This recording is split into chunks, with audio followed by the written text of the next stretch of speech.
네, 안녕하세요. 매일 아침 빠르게 만나는 미국 주식과 테슬라 소식 트라운TV입니다. 오늘 테슬라가 3%대 비교적 큰 하락을 보여주었습니다. 강력한 퍼드가 발생하고 있는데 몇몇 메이저 세력들은 테슬라의 로보택시 출시가 두려운 것 같습니다.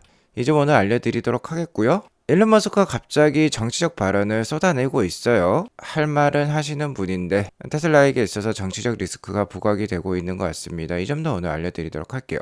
오늘도 인사이트 가득한 소식들이 많으니까 시청하시기 앞서 구독과 좋아요 알람 설정 꼭 눌러주시기 바라겠습니다. 미국장 현황부터 간략히 살펴보도록 하겠습니다. 오늘 10년물 국채금리가 뚝 떨어졌어요. 4.6%대까지도 올랐던 10년물 국채금리가 지금 4.3%까지 내려왔습니다. 자, 이러면서 나스닥 성장주는 좋았는데 다우는 오늘 하락을 하면서 S&P 500은 다우와 나스닥의 중간값 정도를 보여주면서 큰 움직임은 없었습니다. 금일 시장에 영향을 미쳤던 매크로 상황은 ADP 비농업 부문 고용지수라고 볼 수 있겠는데요. 예측치가 11만 1000건이었고 이전 달이었던 4월달 수치가 6만 건 수준이었는데 이를 굉장히 하회하는 3만 7천 건이 나왔습니다. 고용 수치가 이렇게 떨어지면서 시장에 오늘 큰 리스크로 작용할 법도 했어요. 자, 보시면 비농업 부문 고용 변화가 추세적으로 지금 하락하고 있는 거 우리가 확인을 해볼 수 있죠. 미국 경기는 안 좋아지고 있는 게 사실인 것 같습니다. 자, 이 지표가 발표되자 트럼프 미국 대통령이 제롬 파월 연준의장에 빠르게 금리 인하를 할 것을 촉구를 했습니다. 자, 이러면서 10년물 국채 금리가 뚝 떨어졌고요. 올해 첫 금리 인하 예상도 소폭 상승하는 모습을 보여주었어요. 올해 첫 금리 인하는 9월 달로 예상이 되고 있는데요. 어제는 70%의 확률을 보여주었는데 오늘은 78%대 확률까지 올라왔습니다. 자, 아무튼 현재 장세는 트럼프 정부의 급진적인 관세 정책에도 불구하고 최근 이렇게 V자 반등을 보여주면서 미국 증시는 여전히 강하다라는 것을 보여주고 있어요. S&P 500 지수도 정고점인 거의 6천선까지 다가선 모습입니다. 자, 이런 상황 속에서 물가마저 계속 떨어지고 있는 모습이 나오고 있어요. 물가가 내려가고 고용이 내려가게 되면 충분히 금리 인하를 할 수 있는 그러한 분위기가 연출이 되었다라고 볼 수 있겠습니다. 일단 내일 모레 발표될 5월 미국 고용보고서가 일단은 이 ADP 비농업 부문 고용지수보다 더 중요한 지수예요. 적당히 낮게 나온다라고 하면은 아무래도 금리 인하 확률이 올라가면서 시장에 오히려 긍정적으로 작용할 수도 있겠습니다. 자, 어쨌든 금주는 트럼프 대통령이 시진핑 중국 주석과 전화 통화를 할 것으로 얘기가 되고 있어요. 관련되어서 좋은 소식이 나온다라고 하면은 증시가 상승세를 이어갈 수도 있겠는데 관련되어서 별 소식이 없다거나 부정적인 소식이 들려온다라고 하면은 역시나 증시가 한동안 쉬어갈 수도 있겠습니다. 오늘 나스닥 지수는 0.3% 정도 상승하며 마감을 했는데 테슬라는 3.5%는 하락을 하면서 마감을 했어요. 자, 일단 테슬라 자체적으로 하락의 원인이 있었다라고 볼 수 있겠는데요. 일단 호사다마라는 말이 있죠. 굉장히 좋은 이벤트가 있으면 이를 시기 질투하는 세력도 있기 마련입니다. 테슬라는 6월달 로보택시 사업을 시작할 예정에 있는데요. 일론 머스크도 이에 맞춰서 테슬라의 두 번째 S커브가 이제 막 시작되고 있다라고 확인을 해 주었죠. 이어 테슬라가 6월 10일 오스틴에서 로보택시를 시작할 수 있다라고 발언을 했던 것 바로 블룸버그 통신이었습니다. 자, 그리고 이러한 블룸버그가 병 주고 약 주고 있는 모습이에요. 며칠 전 좋은 소식을 전달해 주었던 블룸버그가 갑자기 어이없는 퍼드를 또 퍼나르고 있습니다. 테슬라가 로보택시를 준비하는 가운데 치명적인 사고가 발생하여 FSD의 한계를 보여주었다라고 발표를 하고 있어요. 바로 어제 나온 뉴스인데 이 기사 제목만 보면 로보택시 출시를 앞둔 가운데 테슬라의 기술이 굉장히 불안전하다라는 것을 뜻하는 것 같습니다. 자, 하지만 이는 완벽한 퍼드라고 볼 수 있어요. 자, 이러한 기사는 6월 4일 그러니까 어제 나온 기사예요. 하지만 어제 나온 기사에 뜬금없이 2023년에 발생했던 사고를 언급을 하고 있습니다. 자, 그리고 2023년에 FSD는 완전한 엔드투엔드 기술을 쓴 완벽한 FSD가 아니었어요. 바로 FSD 버전 11이었습니다. 자, 그리고 최근 2년간 이날 이후 FSD는 사망사고가 없었어요. 최근 2년간 사망사고가 없었기 때문에 어떻게든 긁어부스럼을 만들려고 2년 전 기사를 가져왔다라고 볼 수 있겠습니다. 자, 실제로 2년 전에 2023년에 FSD를 쓰다가 사망사고가 있긴 있었어요. 자, 그때는 이렇게 햇빛이 카메라를 가르게 되면 전방에 무슨 상황인지 FSD가 정확히 인지하지 못하는 문제가 있었습니다. 하지만 그 이후 테슬라는 이를 보완을 했고 최근 2년간 FSD 사망 사고가 없었어요. 자, 실제로 최근에 FSD 영상을 보면요.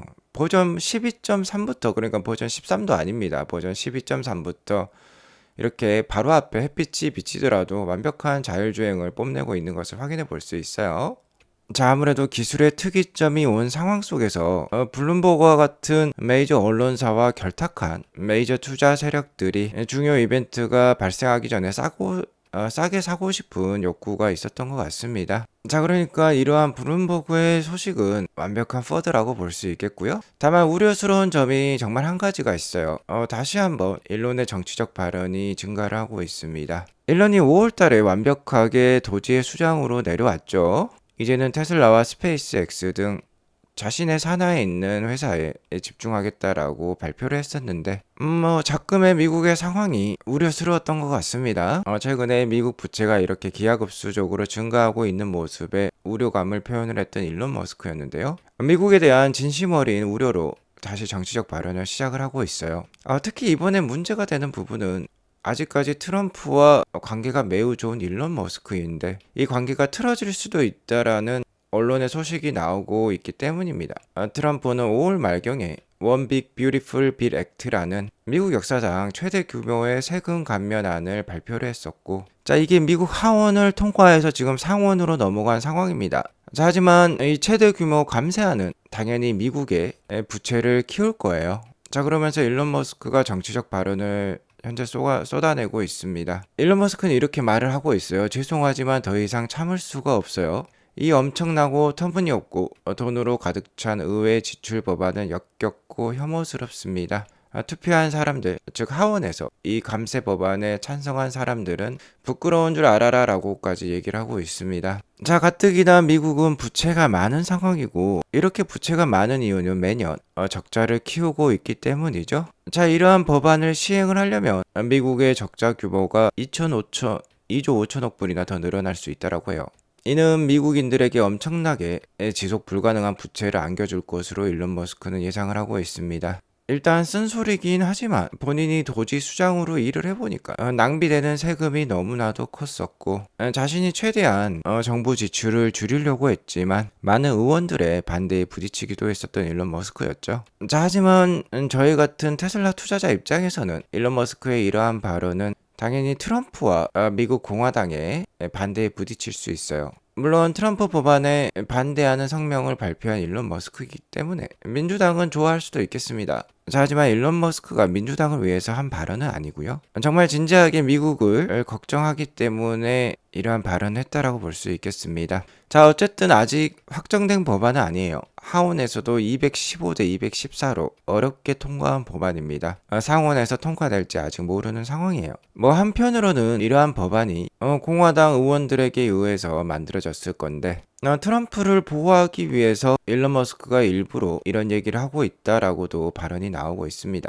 어쨌든 이러한 상황을 보면 정치적으로 매우 불확실한 상황 속에서 테슬라 주가가 하락할 수도 있다라는 생각이 들어요. 다만 테슬라의 기술과 펀더멘탈을 보면 올해 연말부터 내년까지는 어느 정도 상승세가 이어질 것 같은 가능성이 높아 보입니다. 일단 충격적이게도 이번 달 말경이 되면 텍사스 오스틴에서 만들어진 신차가, 자, 그러니까 이 신규 모델 Y가 내 집 앞으로 찾아올 수 있어요. 일론 머스크가 그러한 발언을 남겼었죠. 자, 그리고 테슬라 로보택시에 있어서 가장 강력한 대항마는 구글 웨이모라고 볼 수 있겠는데 웨이모는 한계가 있습니다. 댄 아이브스가 CNBC에 출연해서 다시 한번 발언을 했던 게 테슬라의 로보택시는 굉장히 그 규모를 빠르게 성장시킬 잠재력을 가지고 있고요.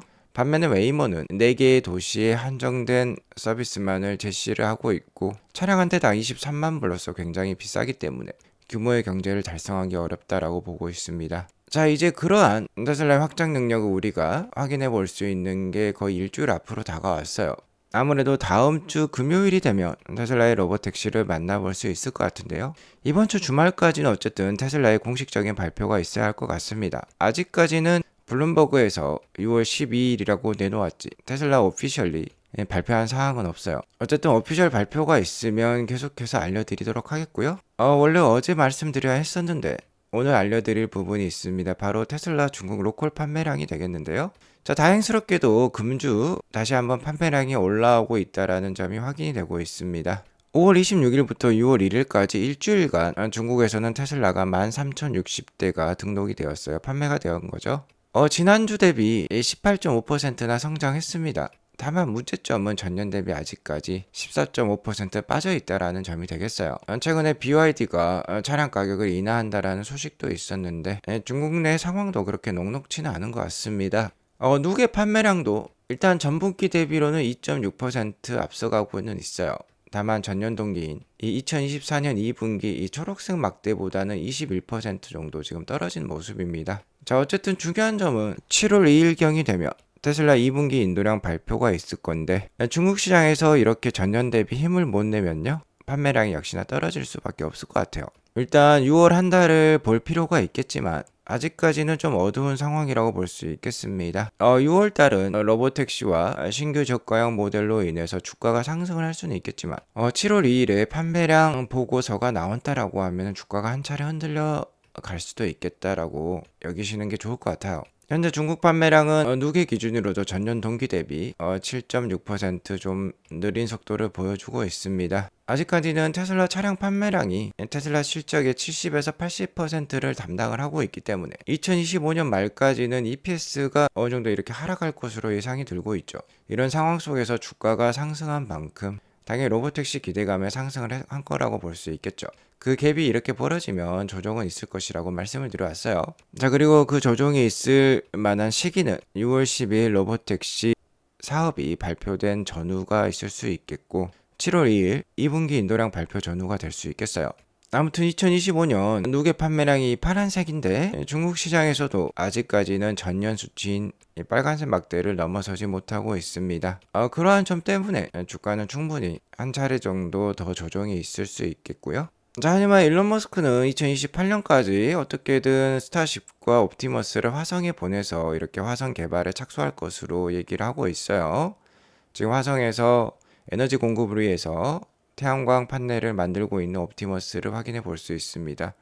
자, 이러한 모습은 빠르면 3년 안에 늦어도 한 5년 안에 볼 수 있는 모습이 되겠어요. 화성 기지가 개발되는 모습 우리가 확인해 볼 수 있는데 이때가 되면 테슬라 주가 어디까지 올라가져 있을까요? 같이 확인을 하는 아트란TV 구독자가 되시기 바라겠습니다.